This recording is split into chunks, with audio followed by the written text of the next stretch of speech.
All right, you and I are about to watch how this man couldn't believe the holy sword was piercing his heart while the hero celebrated. His name was the necromancer Archimonde. He realized the 10-year Continental War was finally over. It was a joint operation where the Imperial Army led the front lines while an elite force sneaked in from behind. Archimonde had predicted this move and built defense lines. But in the end, he failed. Everything changed because of one man, the leader of the Northern Knights, Barkel Rhineland. That man declared that this victory wasn't won by his own power alone. So many people bled, suffered, and held on just to reach this moment. He demanded Archimonde's surrender for the peace of the continent. Archimonde screamed that they all just watched while millions died from the plague, and now they dared to talk about peace. He called them worse than dogs, swearing he would personally slaughter every single knight and human on the continent. The warriors were horrified to see that, even in this state, Archimonde was still using his necromancy. Now pay attention, because if they didn't finish him off right here, things were about to get extremely dangerous. Barkel declared that 20 million people died from the plague, yet Archimonde still turned them into his undead army. He insisted that act started the war. Archimonde laughed, arguing that among those 20 million, there were surely people from Barkel's own homeland. He accused him of doing all this just for revenge. The hero went silent for a moment before raising his sword. He claimed he did everything for the children's future. Archimonde fell silent, seeing the corruption clearly reflected in the great hero's eyes. Yet he also saw the steady gaze of a righteous knight. In the end, Archimonde fell to his knees, ready to die. However, Barkel lowered the holy sword and drew a normal, ordinary blade instead. He asked if he had any last words. Archimonde declared that necromancers do not die easily. The next second, his head rolled across the floor. The warriors cheered wildly for Archimonde's defeat, but wait, because this is where the scene completely shifts. Two maids smiled happily, watching their tiny master trying to move his little mouth. Archimonde had absolutely no idea where he was. A maid called him by his new name, Klein, showing a portrait of his mother to get him to say mama. The baby tried to speak, exciting the maids who couldn't believe he wanted to express himself at such a young age. Instead, the baby suddenly screamed Archimonde's forbidden spell, summoning his entire army of the undead. The maids stood there horrified, unable to believe their ears. Now, stick with me as 15 long years pass. The maids grew nervous just looking at the handsome youth, whispering that he looked like a masterpiece of the gods. Klein had grown into a seriously attractive teenager. They admired his looks, wondering what he even ate to be so gorgeous. Klein just sighed, but suddenly someone splashed water on him, ordering the evil spirit to leave his body. The man claimed Klein's eyes looked exactly like Archimonde's, just now already putting several maids under his spell with that look. And he insisted the purification had worked just in time. Klein asked if he had lost his mind or if he'd ever tire of these absurd purification rituals year after year. The priest did not agree. He explained that Archimonde's soul lived inside him, meaning the evil spirit required constant purification. Klein denied the accusation instantly, but the guy simply splashed holy water all over him again. Klein called him a lunatic and walked away, repeating his real name. The man ordered 2 guards to chase him down and prepare an icy, naked bath as punishment for his extreme insolence. Klein never trained his mind just to live like this. In his past life, he definitely died the exact moment his head was chopped off. But when he opened his eyes again, he was inside a baby's body. To make matters worse, his very first words were Archimonde's necromancy spell. Because of that huge mistake, everyone started treating him like a demon. And when he turned 3, they locked him up in a monastery. There he met a man who introduced himself as a priest of the Holy Order. His name was Garrison Vierman. From that day on, Klein's endless purification began. For 24 hours, they prayed around him. Then came garlic baths to cleanse him in rituals that never seemed to end. Next came fire purification. Klein endured all kinds of torture and suffering under the simple excuse of purifying him. 5 years flew by, and Klein was now sitting on the floor wearing a silly little party hat. Though his face showed zero joy, his maid Erin was right there. Trust me, things are about to get wild.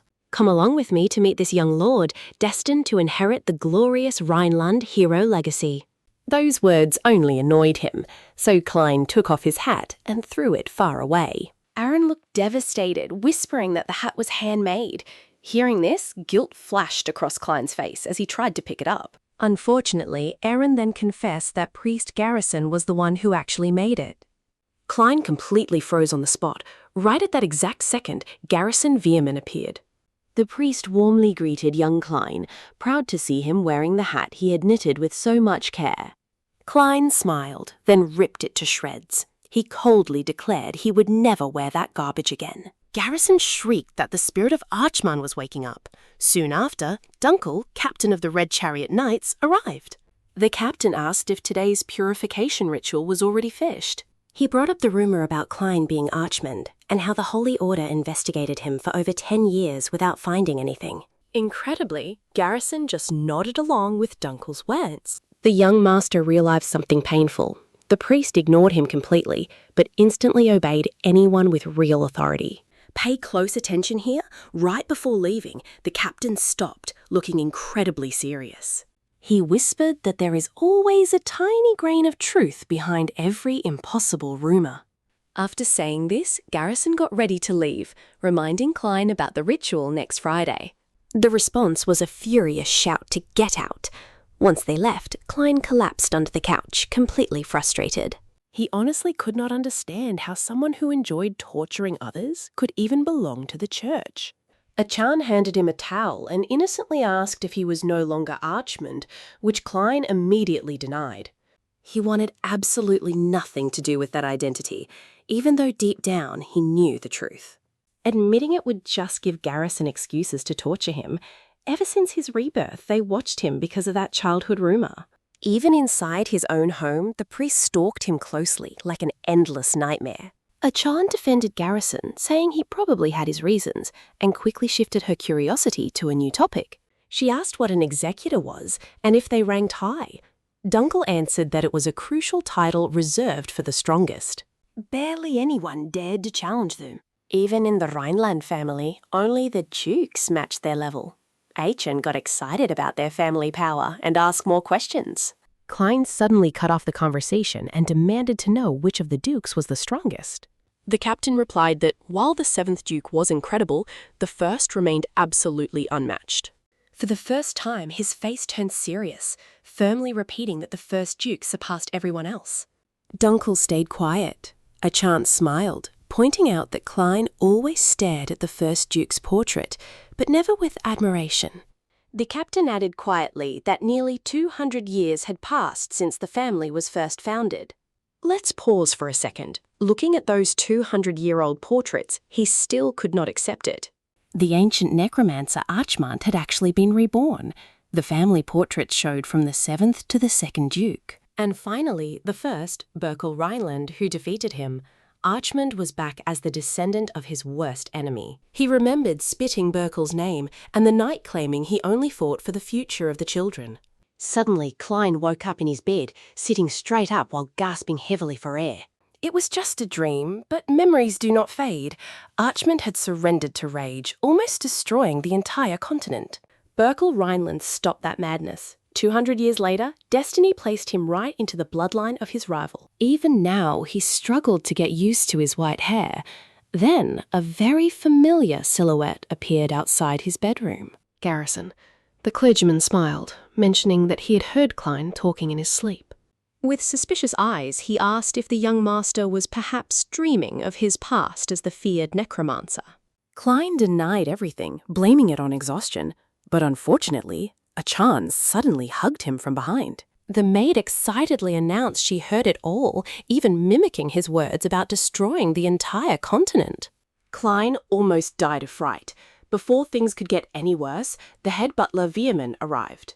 He announced the swordsmanship exhibition would start soon, while a dark aura materialized right behind Garrison.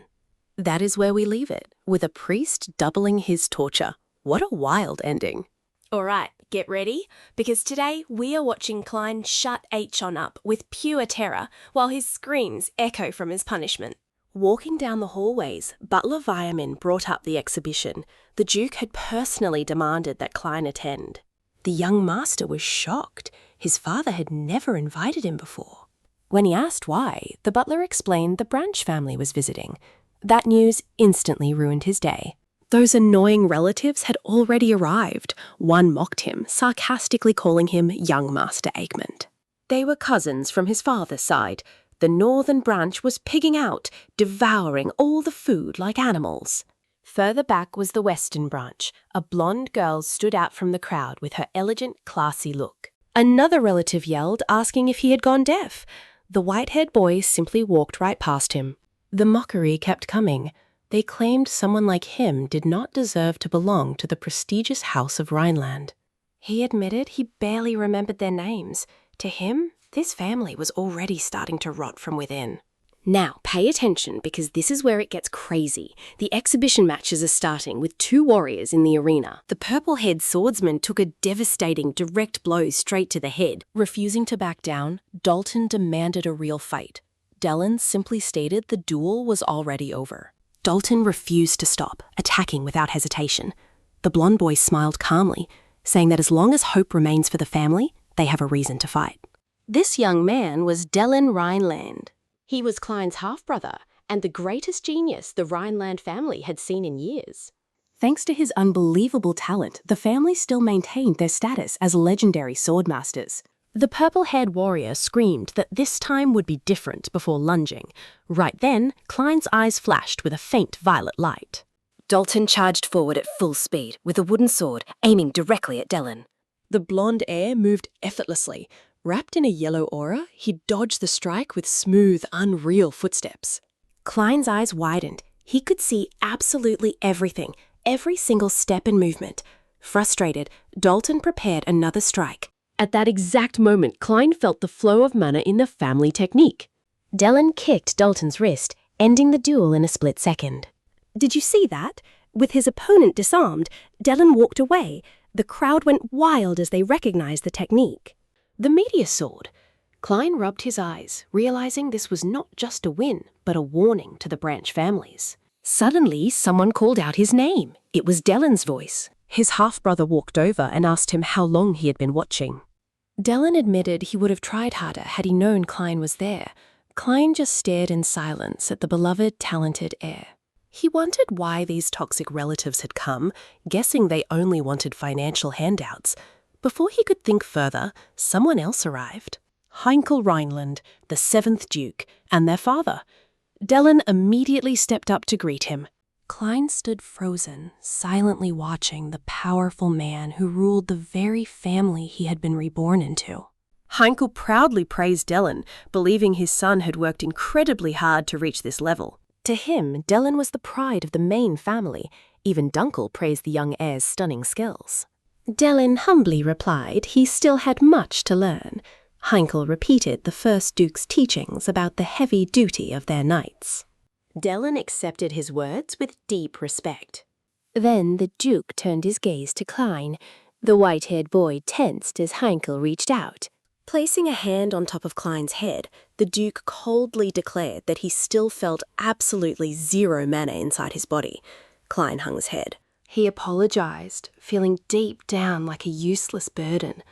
Dunkel immediately stepped in to defend him. The captain reminded everyone that Klein had spent his entire childhood locked away in a monastery. Even so, the whispers started, comparing him to Dellen and mocking the second heir for having zero mana. The Branch family snickered, calling the direct heirs weak. Distressed, Klein turned around and walked away. The insults did not bother him, but then he remembered Berkel Rhineland's words about protecting the children's future. Klein clenched his fist in frustration, wondering how the family of the hero who defeated him had fallen this low. As everyone was leaving, one relative decided to mock him again.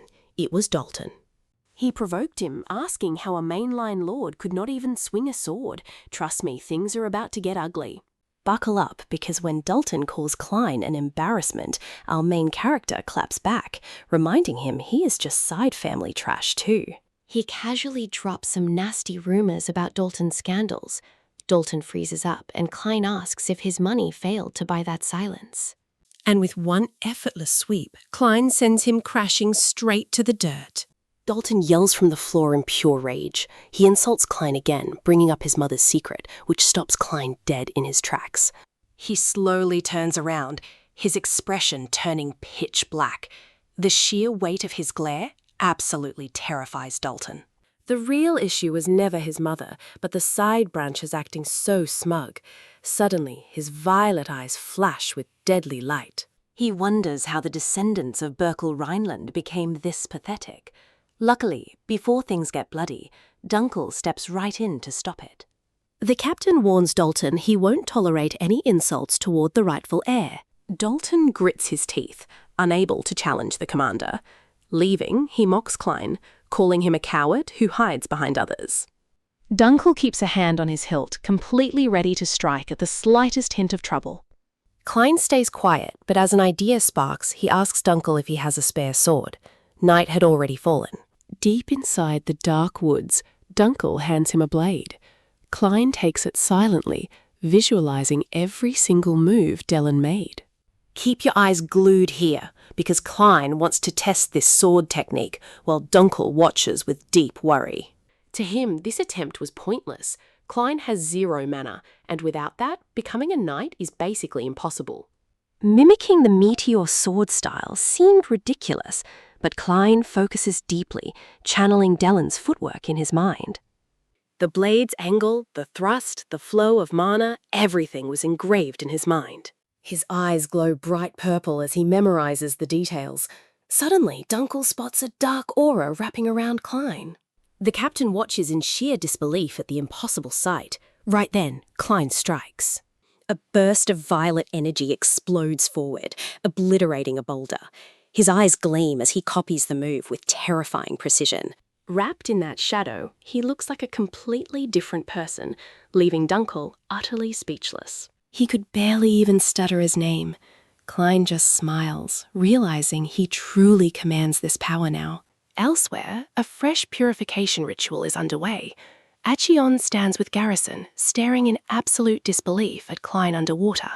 The priest cheerfully mentions that the young master can now hold his breath for over an entire minute. Acheon looks stunned. Garrison jokingly suggests getting an aquarium next time, just as Klein gasps for air at the surface. He grumbles that the ritual dragged on, but Garrison chuckles, saying he felt a rather dark energy lingering around. Acheon hands Klein a clean towel. Right on cue, Dunkel arrives holding an unexpected letter. He explains it came from Dalton. Klein hesitates at first, but then remembers the relative Dillian had crushed before. The invite mentions an upcoming hunting tournament. Klein narrows his eyes, immediately seeing right through it. It was just an excuse to lure him out. Dunkel asks if he'll go, and Klein smiles, accepting.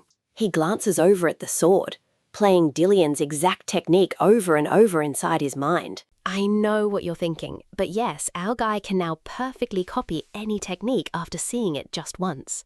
Dunkel can only stare in awe before nodding, walking away to get the carriage ready for the journey. Suddenly, Garrison announces that he will also be tag-teaming along to accompany the traveling group. Klein looks annoyed and asks what the priest is planning this time. Garrison answers with an unusually serious face. He felt some weird vibes since morning. Before long, the carriage rolls out, leaving the Rhineland estate behind. The wheels rattle along the bumpy forest path. Inside, poor Acheon looks incredibly pale and sick. All that rocking made her completely car-sick. Klein explains that these rough woodland trails are brutal for beginners. The rest of the trip passes quietly as Klein gazes out at the lush scenery passing by. The dense woods feel endless, carrying his mind back 200 years, when this land held only snow and corpses. A place that once reeked of death is now bursting with vibrant life and colour. He silently admits that all of this exists because of Berkel Rhineland. Finally, the carriage stops. Stepping down, Klein stares at the massive estate before him. It is a wildly lavish and showy mansion. You and I will soon see why, but spending this much money on a kids' tournament at Cornwall Mansion is insane. Suddenly, a voice calls out. It is Dalton leading some hunting hounds. arrogantly asking him what he is staring at. He then proudly brags that this place was built using wealth snatched away from the main family. Come with me on this journey, where a hound snarls at Klein, who calmly asks when the real hunt begins. Dalton just smirks. Gesturing forward, he ordered Klein to watch closely before unleashing the hounds. The competition had officially begun. They had scattered raw meat across the entire mountain to lure in their prey. Dalton bragged that his starving beasts had senses far beyond any human. Bow in hand, he tracked them until one found the bait. Han's arrow flew, making a hound howl in agony. More shots followed, scattering the creatures as they whimpered. Dalton laughed hysterically at his own twisted game. Just then, Han ran toward Klein, and the noble spotted her instantly. Recognizing her as Klein's servant, he smirked wickedly, grabbed her by the head, and declared he had a new job for her. He went to grab her arm, but another hand clamped onto his wrist. It was Klein, demanding he release her right now. If he did not, Klein would crush his wrist on the spot. Dalton backed away in a rage, spitting venomous insults. Mounting his horse, Dalton dared Klein to follow him, and our reborn necromancer leaped onto another beast without hesitation. Before riding off, Klein ordered Dunkel to protect Han and handed him a magical signal scroll. The commander recognized it instantly. Klein explained it required no mana, warning that if Garrison went missing, they were in deep trouble. Dunkel had to use it immediately. Without wasting another second, Klein galloped away. Watching from afar, Garrison kept silent vigil. Night fell. Now pay attention, because Klein is heading into the dark woods completely alone. Dalton could not be far. Suddenly, Klein pulled back. The noble was waiting for him, surrounded by the corpses of his own hounds. His cousin greeted him with an eerie calmness, celebrating his arrival as Klein slowly dismounted. It was a grotesque scene, with slaughtered beasts scattered everywhere. Dalton smirked, calling this the grand finale of his game. Unsheathing his blade, he pointed it straight at Klein. The man made no effort to hide his intent, openly declaring his plans to murder him. He wanted to take his head as a hunting trophy. Klein just stared back, filled with pure and utter disappointment. To him, this was pathetic. Suddenly, Dalton signaled his men hiding in the shadows. More mercenaries stepped forward, weapons drawn, mockingly laughing at the downfall of the main family lineage. Klein showed no surprise. Dalton kept bragging about how everyone would laugh at his corpse tomorrow.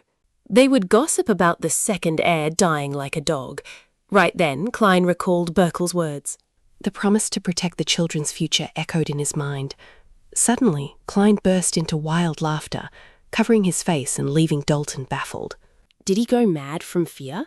You might think so too, but suddenly, his laughter completely stops. Lifting his gaze, Klein called Dalton a foolish brat who had crossed the line. Pure terror instantly gripped the noble's eyes.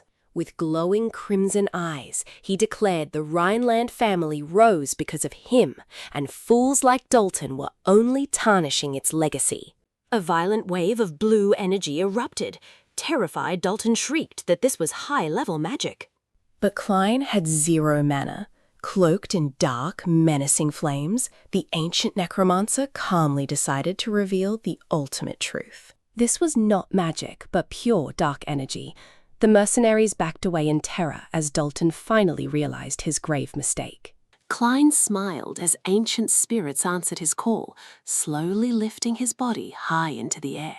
He ordered the dead to rise. Dozens of undead warriors emerged from the ground, filling the woods, awaiting his command.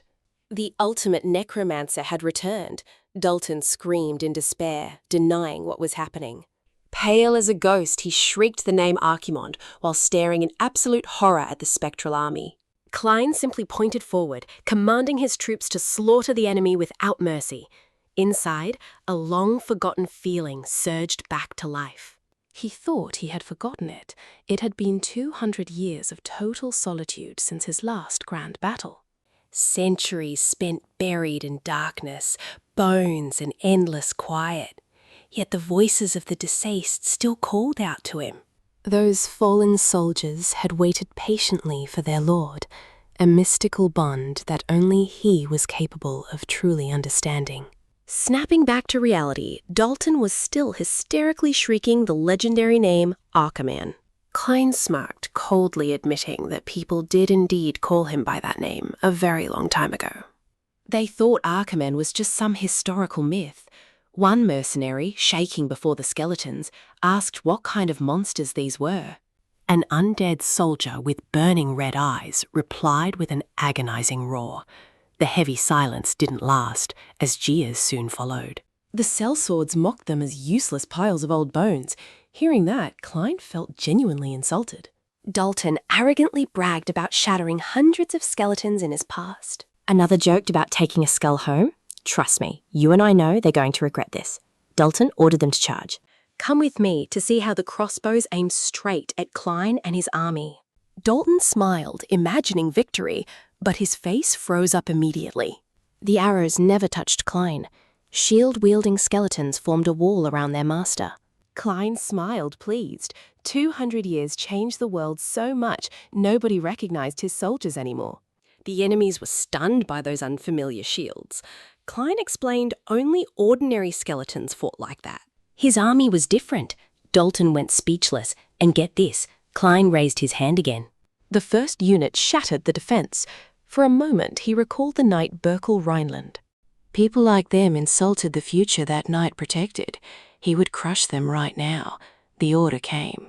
Attack! The skeleton warriors charged forward with terrifying speed.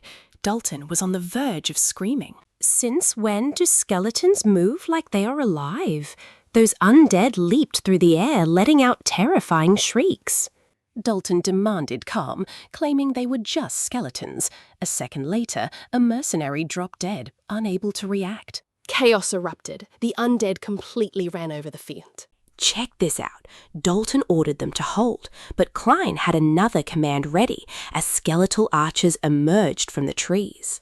The mercenaries watched in horror as another rain of arrows fell. The fleeing men were pierced before escaping. Bodies collapsed everywhere as desperate screams echoed through the dark night. Amidst the chaos, a skeleton struck. Dalton screamed that this made no sense. These weren't the monsters he knew. He ordered them to drop ranged combat and engage up close, but nobody was listening anymore. Fear had already conquered them. Suddenly, a skeleton grabbed him from behind and slashed with its blade. The monster's head flew off instantly. Dalton laughed in relief. He knew taking out the head would win this. But that headless body kicked him away. Dalton crashed to the ground, utterly and completely baffled. I know what you were thinking, Klein smiled, reminding him they were not normal as the monster put its head back on. Klein finally revealed how he once conquered the continent. Dalton watched in horror as the skeleton fully regenerated. The creature roared loudly as Klein explained that dark spirits do not fall quite so easily. One mercenary completely lost his mind. Those damn things kept marching forward no matter what they did. Klein observed everything silently. 11 soldiers were his current limit.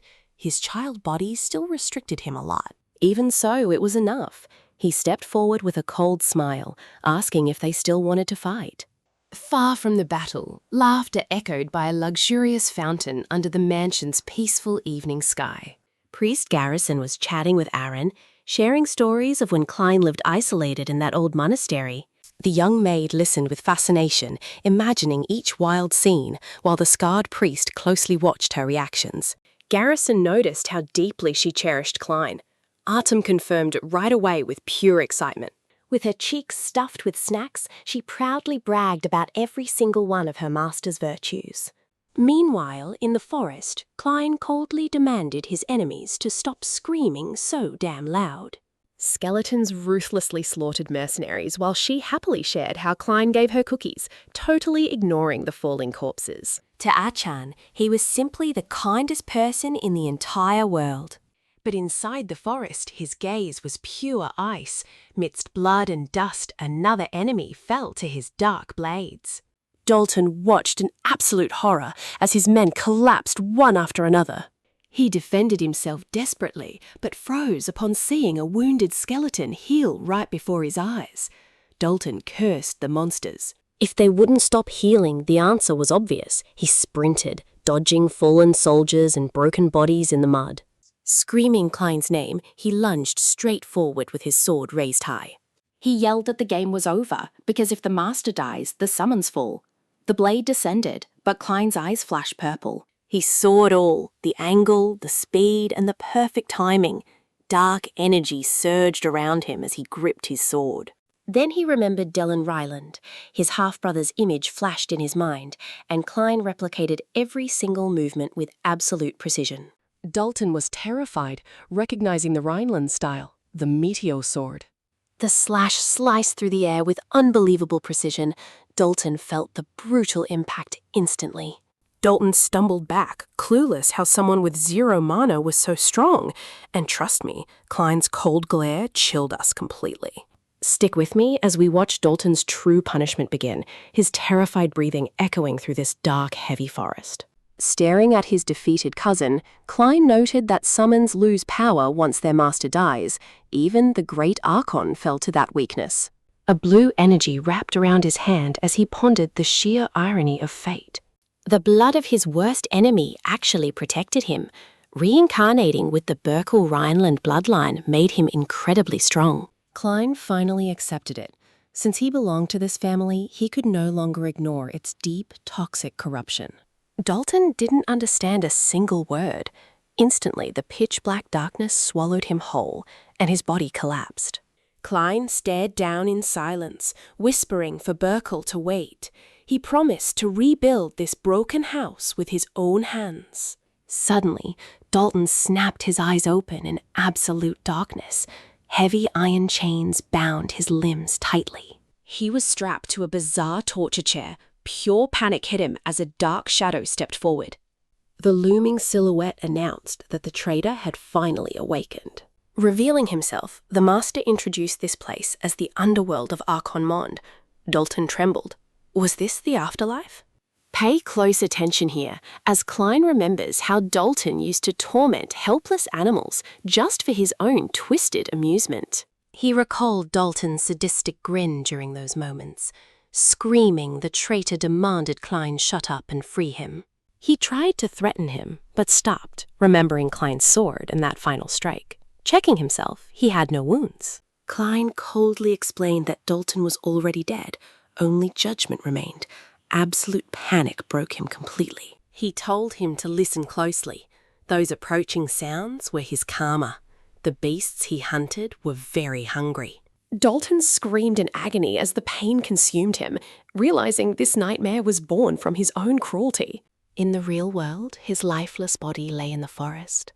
Klein stood watching as the cold wind swept by. He sheathed his sword to leave before anyone arrived. Around him, the skeletal soldiers faded back into the shadows. Klein silently thanked the fallen spirit that helped him. Alone once more, he scanned the ruins of the battle. He stood speechless. 200 years of darkness. What destiny awaited a necromancer after 2 centuries of silence? Suddenly, a voice echoed from the deep shadows. The stranger admitted his surprise at seeing forbidden arts being used in such a remote place like this. Klein whipped around instantly, demanding to know who the intruder was and if he had seen everything. The hooded figure replied that explanations didn't matter, since Klein wouldn't understand anyway.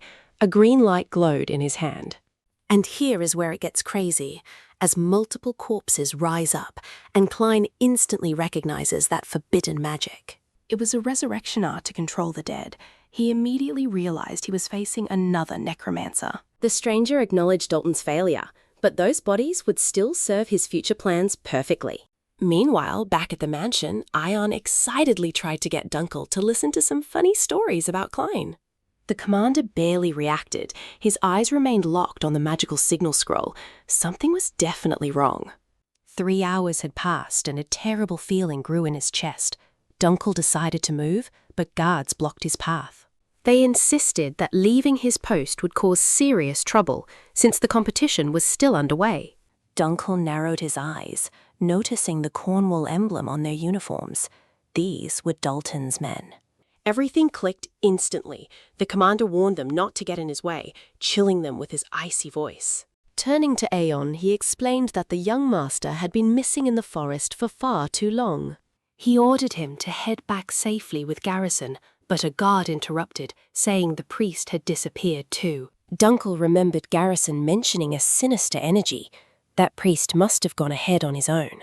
Wasting no time, the commander mounted his horse and charged into the woods, holding the signal scroll between his teeth. He was absolutely certain that something horrible had happened. Deep in the thick forest, Klein faced a second undead army, completely alone, while assessing the danger. The previous battle had drained almost all his dark energy, making summons impossible. The mysterious enemy began to laugh. Mocking his child body for being at its limit, he raised his hand and ordered the hordes to attack. Klein clenched his fist. The enemy thought victory was guaranteed, but a purple glow ignited in Klein's eyes. He warns the necromancer everything will fail, and trust me, it is going to get wild. A golden flash illuminated the battlefield, while the running corpses charged forward, completely unaware of what was happening. All right, stick with me as we watch this divine protector blitz in and obliterate everything with one single blow. A brilliant golden light filled his eyes. With a quick prayer, holy energy swept the field, purifying everything. The hooded necromancer screamed as the holy light burned him. What kind of monster possessed this level of insane power? Witnessing this, Klein instantly knew who had just arrived. The Empire's ultimate military weapon. Stepping forward with absolute calm, Garrison Veerman told him to just relax. The priest declared that keeping the young master safe was now his supreme duty. Klein remembered the terrifying truth about these men. The Holy Order possessed only 3 of these living weapons. They answered only to the Pope himself, serving as the sole executioners trusted to wield the saint's ancient relics. These relics, known as holy armaments, granted their wielders the terrifying power to level entire castles all on their own.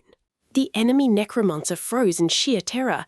Trembling, he begged to know the name of this absolute monster. Introducing himself as the church's chief executioner, he calmly announced that the villain's time was officially up. Now watch closely as the holy light erupts, commanding these sinners to pray before he starts the slaughter.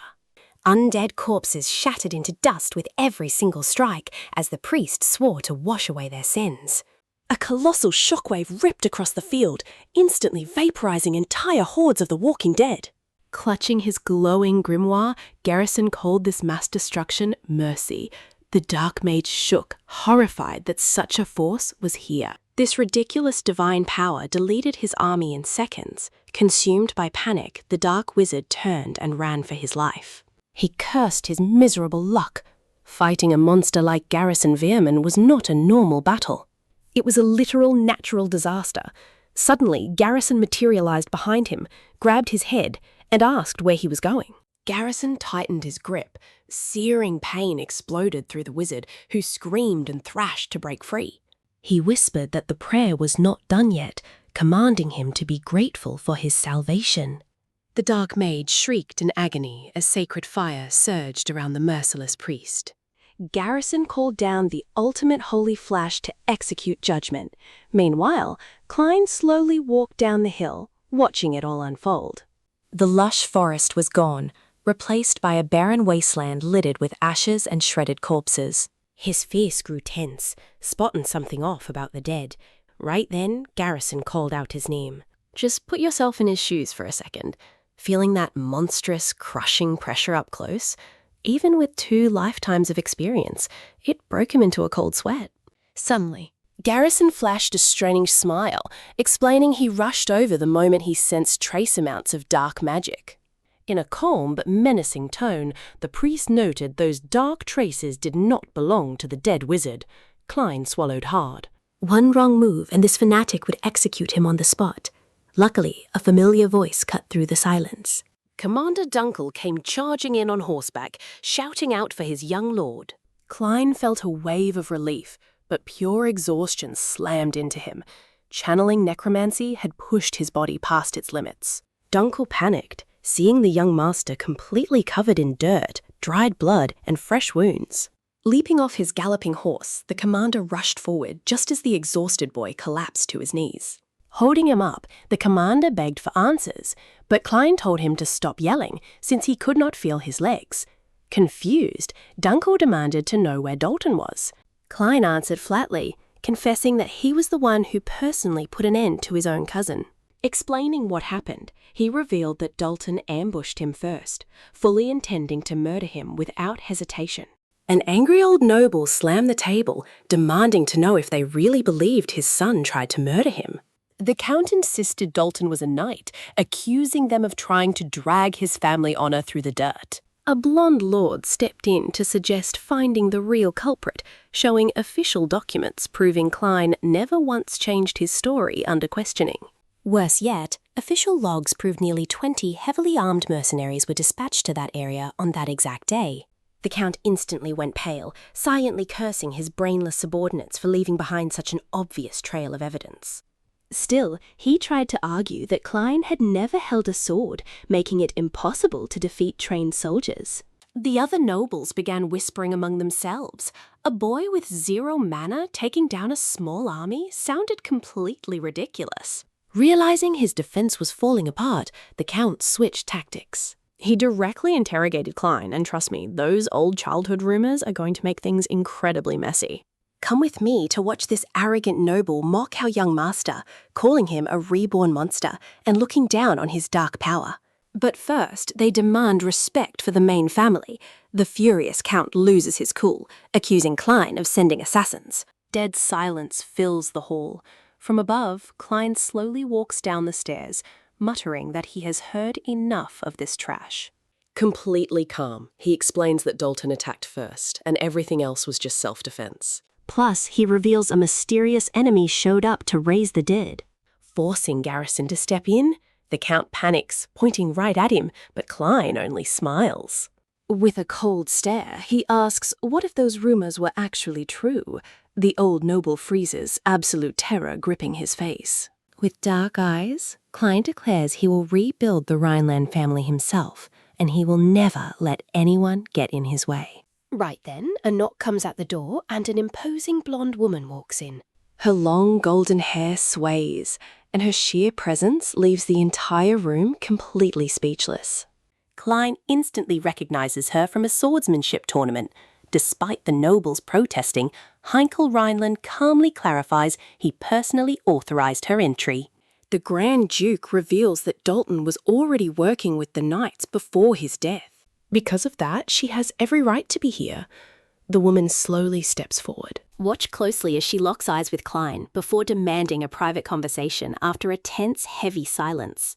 Everyone is left confused, but Heinkel understands the situation and grants permission, telling them not to take too long. At first, Klein finds this to be a total hassle, but then he changes his mind. This could be useful. His mind analyzes 3 options: confirmation, suspicion, or just a simple test. After saying goodbye to Heinkel, Klein follows the mysterious commander. Walking beside her, he makes a firm decision. He won't run from any challenge anymore. As the doors close, he silently vows that one day, every knight will stand by his side. She is Leia Reinpol-Weven, Eldest daughter of the Paul-Weven family, one of the 3 Grand Duchies. She is the Grand Master and Commander of the Holy Blue Spear Knights. During a major campaign against monsters in the Western lands, she fought an entire wild horde completely alone. Orcs surrounded the innocent civilians, and the chaos was absolute. That feat made her a legend. Back in the hallway, Leia glances at Klein, asking if he plans to stay behind forever. He answers he is coming. But she warns him not to act too confident since they are not real family. Klein recalls Heinkel's past words. Their connection only exists because of a political marriage, without sharing a single drop of blood in their veins. I know what you are thinking. What now? Well, Leia admits her curiosity, moving before Klein can even react. Suddenly, he is pinned against the window while Leia blocks his escape. She calmly asks if she can touch him. Klein freezes up completely, doubting if this is actually happening. Trying to keep his cool, he asks what she means. Leia ignores the question, grabbing his wrist. She closely examines his hand without breaking her intense gaze. Smooth skin, no scars or calluses, nothing like a trained swordsman. Klein tenses up as he realizes she isn't just looking at the surface. Her fingers move again. Tendons, muscles, and joints. She leans in close and delivers her verdict. Klein has never trained with a sword. Narrowing her eyes, she demands to know how he beat 20 armed men. To her, the answer's blatantly obvious. He used some other power. Klein quickly shoves her away, asking if she also plans to accuse him of darkness. Leia remains unfazed. She was not looking for logical answers, just trying to see his natural reaction. Knowing that staying silent would only make things worse, Klein risks it all, asking what if he really is that monster. Leia bursts out laughing. Amused, she tells him that someone of his tiny height could never be the Dark Lord. Klein is dead silent. The former Dark Lord of the entire continent was just insulted for being short. He asks if she is mistaken, but Leia offers to repeat it. Klein just decides to give up. His wounds are already hurting too much. Leia walks over to the balcony, staring outside. After a brief silence, she whispers that the real Archon would never tolerate such a humiliation. In the Grand Hall, they announce the young Master and Commander. Back in his spot, Klein silently admits something. And that is where we leave it. After 7 years of neglect, Klein faces the Count's hatred in this new life. Come with me as Klein realizes nobody is ever going to believe him. Heinkel Rhineland asked what happened outside. Klein decided to answer, but without speaking a single word. He stepped forward, drew his sword, and slammed it into the floor. The echoing crash froze every noble. Even Heinkel was shocked as the Count shrank back in fear. Klein called him out, promising to prove the truth himself. He told the old coward to drop the pathetic excuses so they could settle this once and for all. Then he threw down the ultimate challenge, trial by combat. Instantly, the entire room erupted in whispers. The Count stared as if Klein had lost his mind. This ancient northern tradition was reserved for dead-end cases. No roles, no excuses. The winner decides the truth. Klein stepped forward, accusing the Count of framing him, despite Dalton's proof. He brought up the insults thrown at his mother and demanded a clear answer. Everyone's patience had completely run out. The nobles whispered, completely thrilled. Pay close attention here, because Heinkel stepped in to announce he would personally oversee this deadly duel. All evidence would be frozen until the duel ended. The Count was confused at first, but then breathed a sigh of absolute relief. With no evidence, the scales tipped heavily in his favor. The old man grinned, remembering Klein had 0 mana. He proudly announced his strongest knight would fight, openly threatening the young heir. Klein just smirked, telling the old man to shut up, absolutely certain that defeat was never an option. That blatant insult drove the Count into a rage. He accepted instantly, scheduling the fight in 4 days. This wasn't just revenge anymore, it was a direct message. He would crush every single traitor and restore the Rhineland family glory with his own 2 hands. After the trial, Dellen Rhineland stared at Klein in pure disbelief, asking if he truly lost his mind accepting this death match. He warned him a single mistake meant certain death. But Klein just sighed, sick of hearing the same warning. He calmly explained that Heinkel had already approved everything. Far from calming down, Dellen only grew more frustrated. The talented swordsman immediately offered to fight in his place, proudly representing the main branch of the family. Klein rejected the offer without a second thought. He reminded him that their family ruled the north thanks to 2 people, the Grand Duke and the brilliant prodigy right here. Risking the clan's actual prodigy in such an absurd fight made 0 sense to him. If anything happened to Dellen, the traitors would have the perfect legal excuse to eliminate the future heir. Dead serious, Klein admitted he understood the frustration, but this was a fight he had to settle himself. Crossing his arms, he declared he wouldn't back down. Honestly, you've got to admire that stubborn confidence. Dellen's mind drifted back many years, remembering a cradle where a newborn slept peacefully under a warm light. Staring at that tiny hand, Dellen felt like he was looking at a real angel for the first time. The blonde warrior never cared that they were only half-brothers. He'd waited 7 long years for Klein's return. Suddenly, he grabbed Klein's collar, overflowing with pure emotion, while Klein just stood there in complete silence. That is exactly when Klein, the ancient Dark Lord, gets completely bewildered seeing Dellen burst into tears out of nowhere. Before they could continue, a Rhineland guard threw open the doors, urgently searching for the young lord. Apologizing for the sudden interruption, the soldier brought highly critical new information. Count Cornwell had already selected his champion. Dellen immediately stepped forward, demanding to know the opponent's name. The answer was simple: Rondel. The guard's face darkened, explaining he was a disgraced knight exiled long ago. His name was legendary for endless slaughters, earning him a terrifying reputation throughout the Northern Territory. The scene shifts to a dark, lonely tavern. A stuffed lion head hung on the wall as red liquor filled a glass. The guard continued his story. Rondel was stripped of his title for one reason: his obsession with murder. Instantly, we see a totally destroyed battlefield. Sitting amidst the chaos was a massive giant. Rondel lifted an entire barrel of booze, drinking like a wild beast. He sadistically admitted it had been far too long since he last heard a child's desperate screams during his brutal attacks. The next day, Dunkel delivered Klein's custom sword, and trust me, you and I are not missing this fight. Still, he warned Klein to be careful. Clashing with any blade infused with mana would shatter his weapon instantly. Stick with me here, because as Klein silently stares at his blade, we are about to see the real battle begin. High up in the arena, Duke Heinkel sat inside the VIP noble box right next to Count Cornwell. The Count smugly admitted he never actually expected the great Duke himself to show up here in person. Grinning, he asked if the Duke was really okay with this fight. An Imperial Knight is too much for a mannerless son. He even suggested it was not too late to put Delane, the oldest son, into the arena instead. Heinkel stayed completely silent. Down below on the dirt, Klein scanned the stadium, searching for his opponent. Suddenly, a massive shadow loomed right over him. It was Randall, immediately grabbing Klein by his shoulder.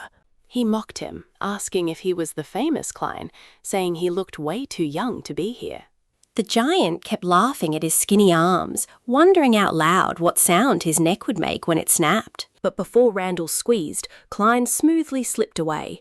The crowd could not believe how easily he broke free. Count Cornwell burst out laughing, mocking Klein for running away before the opening bell could even ring. He doubted someone so fragile could bypass a war like Randall, who roared that Klein looked totally terrified. But Klein was elsewhere. That giant hand reminded him of the priest who held him down during those dark purification rituals. For a split second, that absolute childhood terror rushed right back into his mind. High in the stands, another figure watched them in absolute silence. It was Leah. Her guard warned that Lady Hellion would be furious if she caught her, but Leah snapped that she was not her mother. In her head, she boldly thought that if Klein somehow beat this monster, she would reward him with a kiss. Now pay close attention here, because she kept her eyes glued to him to confirm something massive for herself. Facing his opponent, Klein pinched his nose because of the giant's incredibly foul body odor. Saying his neck was stiff, Klein warned him not to touch him again, but Randall ignored him and grabbed him anyway. Glaring with freezing eyes, Klein repeated his warning and straight up called him a complete bastard. He then asked if his garbage attitude was the reason the Empire threw him out. Randall's face immediately darkened. The next second, a massive punch came crashing down right toward Klein's head. Klein calmly unbuttoned his coat while Randall's heavy fist completely obliterated the stone ground of the arena. But once the dust cleared, only his empty coat was left behind. The entire audience gasped in shock. They were stunned by the sheer power, but even more because Klein had completely vanished, reappearing right behind him. He joked about the giant's awful temper, even though he knew trying to block directly would be pure suicide. Just a single direct hit from that monstrous body would blow him to absolute pieces. I know you are thinking this is totally impossible, but as he fights, the young kids nearby start whispering. One noted that young Master Klein was amazing at dodging, but wondered how on earth he could actually win. Another added that a single touch would break his bones. Hearing them, Delane suddenly remembered their private talk. Klein had warned him not to enter this trial by combat, since it was just a legal trap to execute him. Delane knew his brother was right. The fate of their family dynasty depended on this, so errors were not an option. Randall lunged forward with his sword, but Klein managed to evade the deadly attack. Immediately, Klein countered by aiming for the giant's neck, but Randall blocked his blade and threw him back.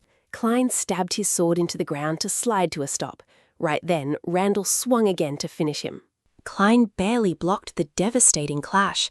Randall laughed, mockingly asking why he was not using his infamous necromancy.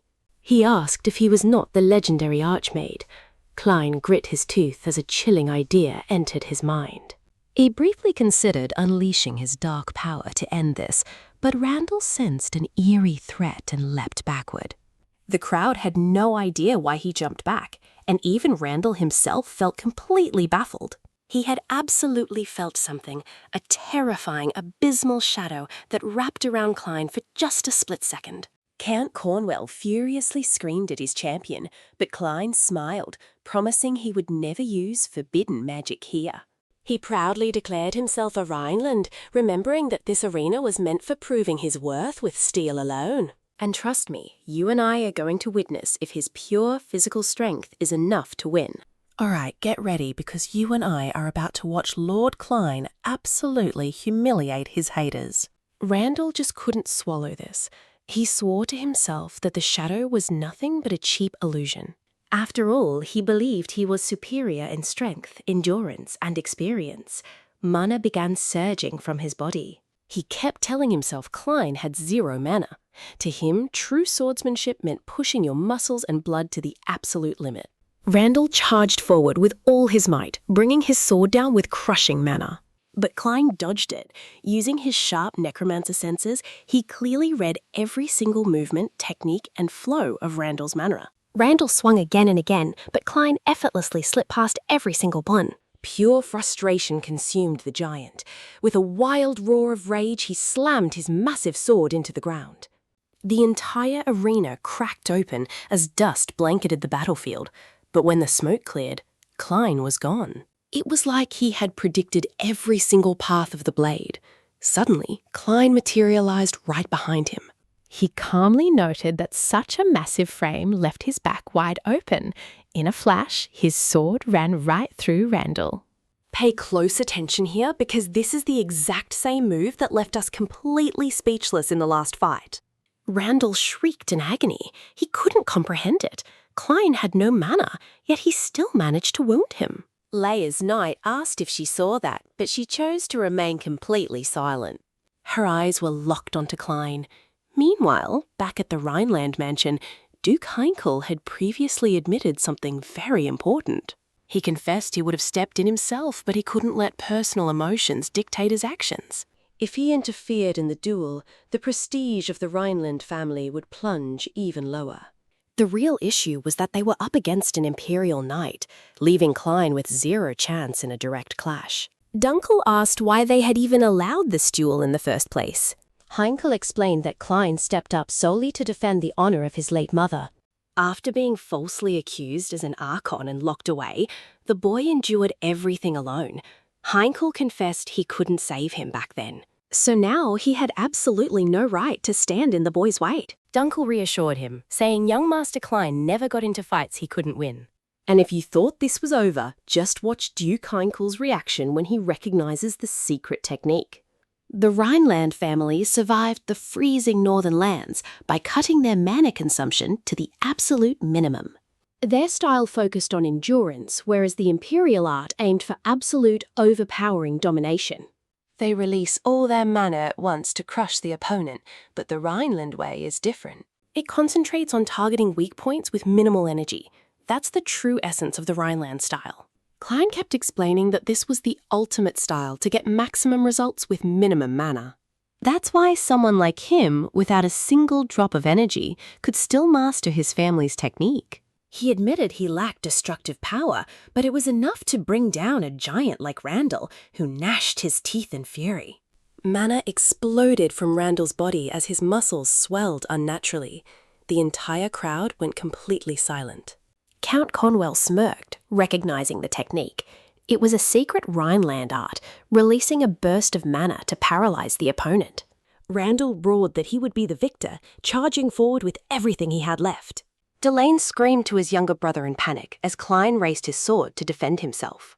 In that split second, he remembered Dunkel's warning. His ordinary sword would shatter against a mana-infused blade. Just as expected, the weapon shattered into pieces. Randall grinned, believing his victory was already secured. But Klein had planned for this. Clutching the broken shard of his blade, he closed the distance and struck. In the very next instant, Randall's severed hand thumped onto the arena dirt. Duke Heinkel immediately ordered the match to stop. The duel was over, leaving the stunned crowd staring at the arena. Even Dunkel found it incredibly hard to process what he had just witnessed. Just as Klein explained, this style required minimal mana, but mastering it usually takes years of grueling training. Yet the young master executed every single movement and blade trajectory with absolute precision. Tell me that wasn't an absolute masterpiece, guys. Klein literally let his sword break just to secure a flawless close-range victory. Meanwhile, Randall shrieked, clutching his severed arm as healers rushed in to treat him with recovery magic. Join me for this madness. Klein asked if they could reattach his hand, but they told him basic healing magic would not be enough. Instead, they would have to prepare an artificial arm. Klein silently thought that after 200 years, healing magic had barely progressed. Soon after, Duke Heinkel entered the arena and called out to him. He asked him directly why he was not shaking after everything that had just happened. Klein panicked inside. Since he was no longer the Archmaid, he thought he should at least pretend to be scared. Before he could react, Count Conwell marched forward in a fury, unable to believe that Randall had lost the fight. He screamed that he spent a massive fortune to hire that night, but Heinkel quickly reminded him of their prior agreement. With the duel over, Conwell had to confess his crimes and meet the winner's demands, but he flat out refused. He declared he had already lost his son and his exclusive knight. Suddenly, his body froze as he felt his throat being cut. Someone whispered his full name, and the man immediately collapsed to his knees. Now, here is the crazy part. Watch closely. He thought Klein had sliced his throat, while Klein just looked down on him. As the proud winner of the duel, he ordered Count Conwell to confess all his sins before the Lord of the North himself. Then he leaned in and whispered in his ear, demanding he kneel and beg for mercy, unless he wanted to be crushed by his sins and suffer eternal regret. The exact moment he heard those words, Conwell felt the shadow of death looming over him with no escape, so he immediately broke down and confessed he was wrong. He admitted that he and his son tried to harm young Master Klein and also confessed to heavily insulting Grand Duchess Claire. The crowd was in utter disbelief. One of the strongest pillars of the Branch family had completely crumbled to pieces. What Klein had actually used was the famous voice of the dead, A soul-disturbing necromancy technique that summons the presence of the deceased to plant absolute terror in the living. With that whisper directly in his face, it is no wonder Conwell completely lost his sanity. Klein slowly raised his broken sword to the sky to grab everyone's attention, proclaiming himself the challenger and rightful victor of the trial. He proudly announced he was the son of Grand Duchess Claire Lydeals and the second son of the strongest northern knight, Duke Heinkel Rhineland. Before everyone present, he finally revealed his true name. The scene shifts to a church where Garrison enters in absolute silence. You and I are about to witness something dark. An old man prayed to the god of light as Garrison approached, calling him Cardinal Murrock. The cardinal asked what was wrong upon noticing his grim voice, and Garrison informed him that the target under surveillance had been attacked. The attackers were a necromancer and undead beasts, specifically referring to our main character, the young Master Klein. Cardinal Murrock kept his cool and explained that they should not worry, as absolutely everything was part of his original plan. That necromancer had actually been sent in league with the Empire. According to him, necromancers spread fear, forcing desperate people to seek salvation by taking refuge within the Holy Order. More believers meant greater influence. The old man asked Garrison if he could understand that. If the Holy Order rose again and spread divine will with just a few sacrifices, the price was entirely worth it. Suddenly, Garrison grabbed him by the throat and coldly declared that a temple servant had sold his faith for power by allying with heretics. The old man stumbled in fear and immediately demanded an explanation. Garrison tightened his grip, and instantly the cardinal's head exploded, right as another man stepped calmly into the room. He calmly asked if he felt better yet, noting that Garrison had killed more clerics than most actual necromancers. That man was Archbishop Palomar, who added that the Holy Order needed to know the immense darkness Garrison hid deep inside. Garrison kept completely silent before asking him if this entire twisted incident had been his doing. Palomar denied it instantly, explaining he had only come to deliver fresh information regarding the monitored target. Suddenly, Garrison attacked, but before he could land a blow, Palomar vanished and reappeared right behind him. He explained that necromancy always leaves a clear trace while holding a cross in his hand. He claimed it belonged to the defeated necromancer and that the object still held traces of his magical energy. One trace was from the soul return art, a technique for raising corpses that the Empire actively investigates. The second trace was very different, closely resembling pure necromancy that manipulates whole souls instead of just bodies. Garrison asked what that meant, and trust me, this twist is wild. He revealed there were 2 necromancers present. Come with me to witness a massive revelation. The second son of the Rhinelands, young Klein, is actually a necromancer. Those words hit Garrison incredibly hard. For the first time, he struggled to accept Klein being a necromancer as we cut to a mine where an old worker handles mana stones. He was so focused on his work that he never noticed the dark presence creeping up silently right behind him. By the time he felt it, it was too late. A monster attacked. Meanwhile, at the Rhineland estate, the maid happily celebrated her huge success. She had finally finished making a doll featuring the face of young Master Klein. Holding it proudly, she cheered that it looked exactly like him. Meanwhile, Klein sat nearby reading a book in total peace. A week had passed since the trial by combat. He defeated Randall with the Rhineland technique and forced Count Conwell to confess using necromancy, Publicly declaring his existence to every single branch of the family. Klein hoped they would finally acknowledge him, but the reality was very different. His young 15-year-old body simply could not handle that much strain. Seeing his maid still playing around, Klein immediately ordered her to go to her room and sleep if she was finally done. She puffed her cheeks, complaining that he always played alone and was so boring, but Klein replied he was just reading. She insisted that since it was just a novel, reading counted as playing around anyway. But pay attention here. Appearances can be deceiving. It looks like a simple novel, but it is actually packed with anatomy, spells, and necromancy theories. These were his private research notes.